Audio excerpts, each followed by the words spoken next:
Hello students, स्वागत है आपका आज की ऑनलाइन क्लास में। हम बीएससी पार्ट फर्स्ट का इंट्रोडक्शन जो पार्ट है उसके बारे में अध्ययन कर रहे थे। उसमें मैंने आपको बेसिक सेट के बारे में बताया, सेट को किस प्रकार लिखा जाता है, और पावर सेट के बारे में बताया। इसके अलावा मैंने आपको संबंध के बारे में बताया, ऑर्डर्ड पेयर्स के बारे में बताया। आज हम प्रतिचित्रण या फंक्शंस के बारे में पढ़ते हैं। ये हमने last 12th class 11th class में भी पढ़ा है। आज हम इसको वापस एक बार रिकॉल करते हैं कि प्रतिचित्रण क्या होता है। तो इसकी डेफिनेशन में हम देखते हैं कि यदि हमारे पास में ए और बी दो समुच्चय दिए हुए हैं और यदि किसी नियम या संक्रिया एफ से प्रत्येक ए बिलोंग्स टू ए के संगत एक अद्वितीय अवयव बी बिलोंग्स टू बी से संबंध हो सके तो संक्रिया ए से बी पर प्रतिचित्रण या फलन कहलाती है। इसको हम इस प्रकार भी कह सकते हैं कि यदि ए और बी दो सेट है, देन उनके बीच में एक ऐसा एसोसिएशन जिसके करस्पॉन्डिंग समुच्चय ए के प्रत्येक अवयव समुच्चय बी के किसी अद्वितीय अवयव से संबद्ध हो, तो हम कहते हैं कि वह जो नियम है वह नियम हमारे पास में फंक्शन कहलाता है समुच्चय ए से समुच्चय बी में। और फलन या प्रतिचित्रण को हम निम्न प्रकार निरूपित करते हैं, एफ और ए और एरो का निशान ये बी। इसको एफ समुच्चय ए से समुच्चय बी में बी पर फलन पढ़ा जाता है।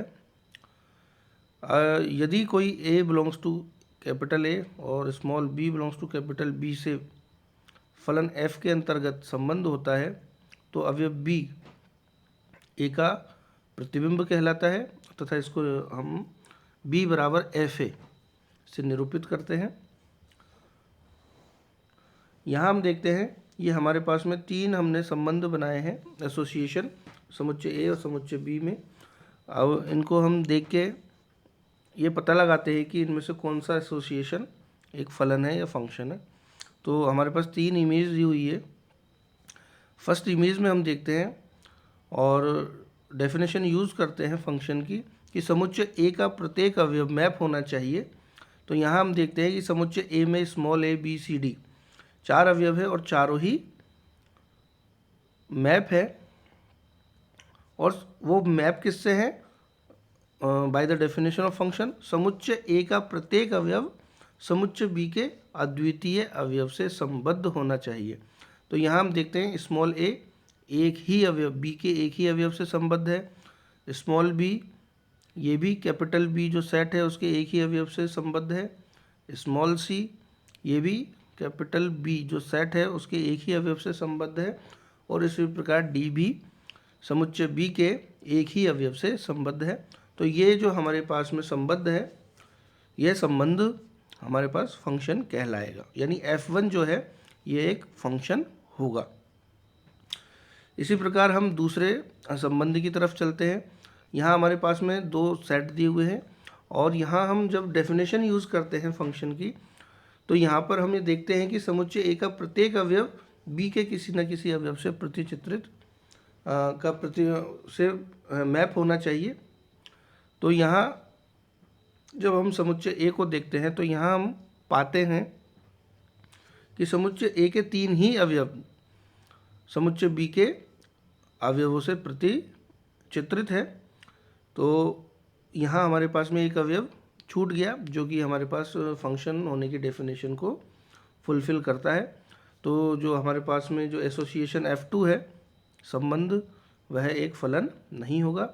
और इसी प्रकार जो हमारे पास में तीसरा एग्जाम्पल है उसमें हम देखते हैं कि जो समुच्चय ए का तीसरा अवयव सी है ये समुच्चय बी के अद्वितीय अवयव से संबद्ध न होकर दो अवयवों से संबद्ध है। तो यहाँ F3 भी एक फंक्शन नहीं होगा। तो यहाँ सिर्फ हमारे पास में जो इमेज 1 है यानी F1 यही एक फंक्शन होगा, बाकी F2 और F3 फंक्शन नहीं होंगे। इसका रीज़न मैंने आपको बताया कि क्यों नहीं होंगे, क्योंकि ये फंक्शन की जो डेफिनेशन है उसको सेटिस्फाई नहीं करते। इसके आगे हम देखते हैं फंक्शन के domain, codomain and range of a function.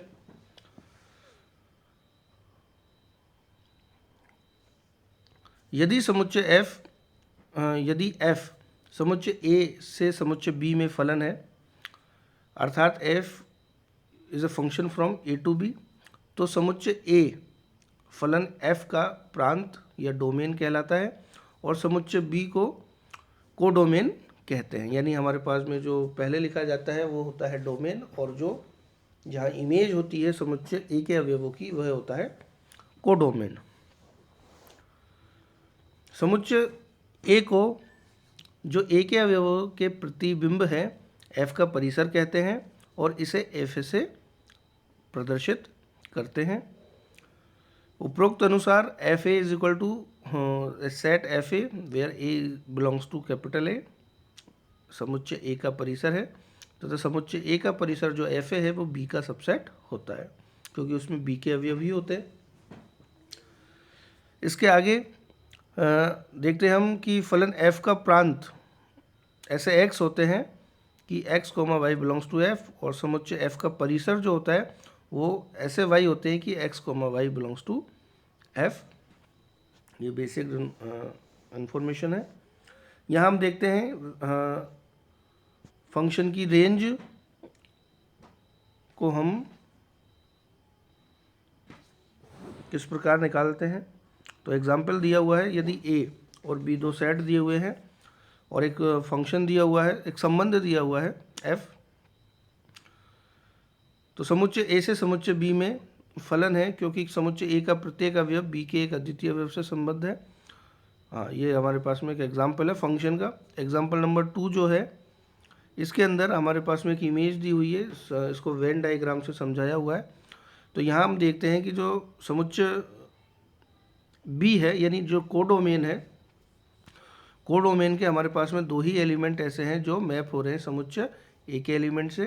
तो हमारे पास में जो फंक्शन की रेंज होगी वह होगी x और z, यानी f का जो परिसर होगा वो होगा x, z, और जो हमारे पास में ABC है ये डोमेन कहलाएगा और XYZ है वह कोडोमेन कहलाएगा। आगे एक एग्जाम्पल और दिया हुआ है, एग्जाम्पल नंबर 3, इसको भी हम इसी प्रकार इसमें इसका f का प्रांत और परिसर निकाल सकते हैं। अब इसके आगे हम पढ़ते हैं फलनों के अथवा प्रतिचित्रणों के प्रकार। तो फलनों के या प्रतिचित्रणों के प्रकार में सबसे पहला हम प्रकार पढ़ते हैं अंतरक्षेपी प्रतिचित्रण, अर्थात इनटू मैपिंग। इनटू मैपिंग क्या होती है, इसको हम समझते हैं कि समुच्चय A का किसी फलन f के अंतर्गत समुच्चय B में प्रतिचित्रण अंतरक्षेपी प्रतिचित्रण या इनटू मैपिंग कहलाता है यदि B में कम से कम एक ऐसा अवयव हो जो A के किसी भी अवयव का f प्रतिबिंब नहीं हो। कहने का मतलब यह है कि समुच्चय B में कम से कम एक ऐसा अवयव होना चाहिए जो समुच्चय A के किसी भी अवयव का प्रतिबिंब नहीं हो, अर्थात जो हमारे पास में f की या फंक्शन की जो रेंज होगी वह टोटली कंटेन करेगी समुच्चय B के अंदर, यानी fa is a subset of B for every a belongs to A। तो इस प्रकार का यदि कोई प्रतिचित्रण है जिसके अंतर्गत समुच्चय B के किसी अवयव का प्री इमेज समुच्चय A में मौजूद ना हो, तो वह जो हमारे पास में प्रतिचित्रण है वह प्रतिचित्रण अंतरक्षेपी प्रतिचित्रण या इनटू मैपिंग कहलाता है। इसके आगे एकैकी अंतरक्षेपी प्रतिचित्रण, इसको हम 1-1 इनटू मैपिंग भी कहते हैं।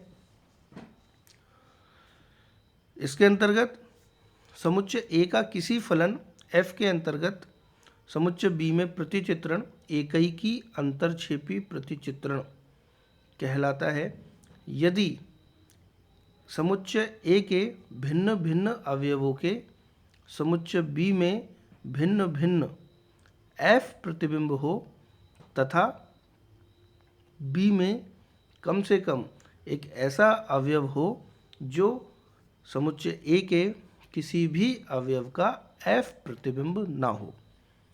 अर्थात इसमें एक कंडीशन और ऐड हो जाती है। अंतरक्षेपी प्रतिचित्रण हमने पढ़ा, वह प्रतिचित्रण जिसमें समुच्चय B का एक ऐसा अवयव, समुच्चय B में एक ऐसा अवयव विद्यमान हो जिसका पूर्व प्रतिबिंब समुच्चय A में ना हो। साथ ही समुच्चय A के भिन्न भिन्न अवयवों का जो प्रतिबिंब है वह भी समुच्चय B में भिन्न भिन्न अवयव ही होने चाहिए। तो यदि इस प्रकार का हमारे पास में कोई प्रतिचित्रण होता है तो उस प्रतिचित्रण को हम 1-1 इंटू मैपिंग या एकैकी अंतरक्षेपी प्रतिचित्रण कहते हैं। नंबर 3 हम देखते हैं बहु एकैकी अंतरक्षेपी प्रतिचित्रण, that is many 1 into mapping.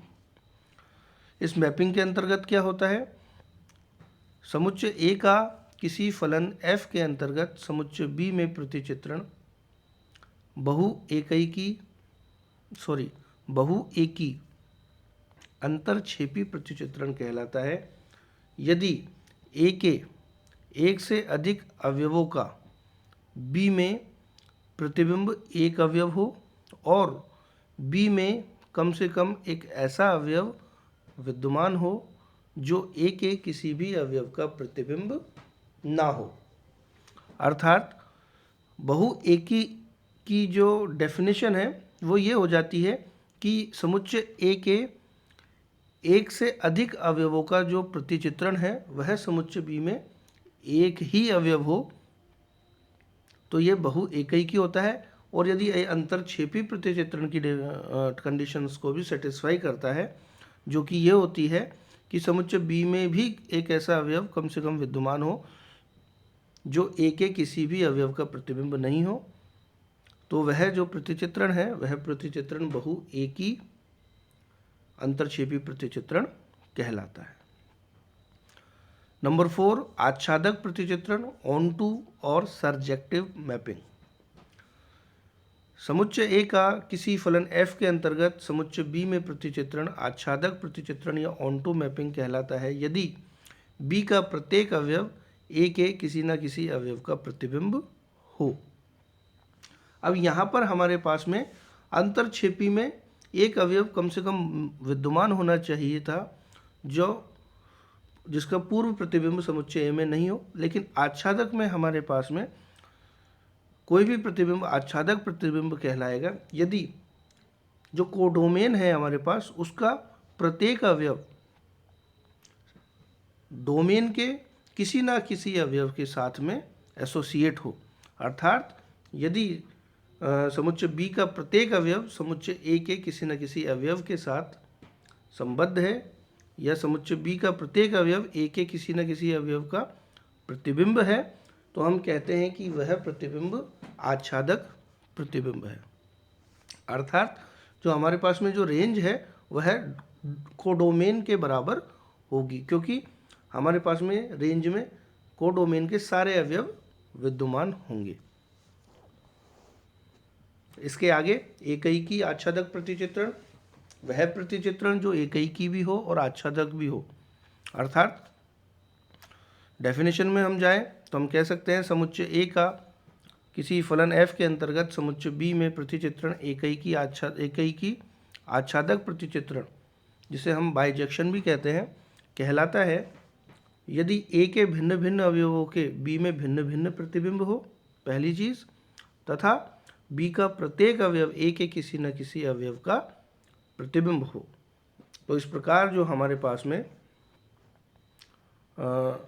फलन होता है या प्रतिचित्रण होता है उसे हम एकैकी आच्छादक प्रतिचित्रण कहते हैं। और लास्ट बहु एकी आच्छादक प्रतिचित्रण, that is many 1 onto mapping. इसकी परिभाषा में समुच्चय A का किसी फलन f के अंतर्गत समुच्चय B में प्रतिचित्रण बहु एकी आच्छादक प्रतिचित्रण कहलाता है यदि A के एक से अधिक अवयवों का प्रतिबिंब बी का एक अवयव हो। सेकंड, तथा बी का प्रत्येक अवयव ए के कम से कम एक अवयव का प्रतिबिंब हो, अर्थात बी का प्रत्येक अवयव समुच्चय ए के कम से कम एक अवयव का प्रतिबिंब हो, तब इस प्रकार का प्रतिचित्रण हमारे पास में बहु एकी आच्छादक प्रतिचित्रण कहलाता है। तो आज हमने फंक्शंस के बारे में पढ़ा, फंक्शंस की रेंज के बारे में पढ़ा, फंक्शंस के डोमेन को डोमेन के बारे में पढ़ा और फंक्शंस के टाइप्स के बारे में पढ़ा। आगे जो नेक्स्ट क्लास है उसमें हम हमारी फर्स्ट यूनिट से स्टार्ट करेंगे। ये हमारे पास में एक इंट्रोडक्शन था जो कि हमारे आगे जो भी हम पढ़ेंगे यूनिट्स उन सभी में काम आएगा। आगे यूनिट फर्स्ट में हम सबसे पहले बाइनरी ऑपरेशन पढ़ेंगे और इसके आगे जो भी हमारे पास सिलेबस में दिया हुआ होगा उसके अकॉर्डिंग हम पढ़ाई करेंगे। तो आज के लिए थैंक यू वेरी मच।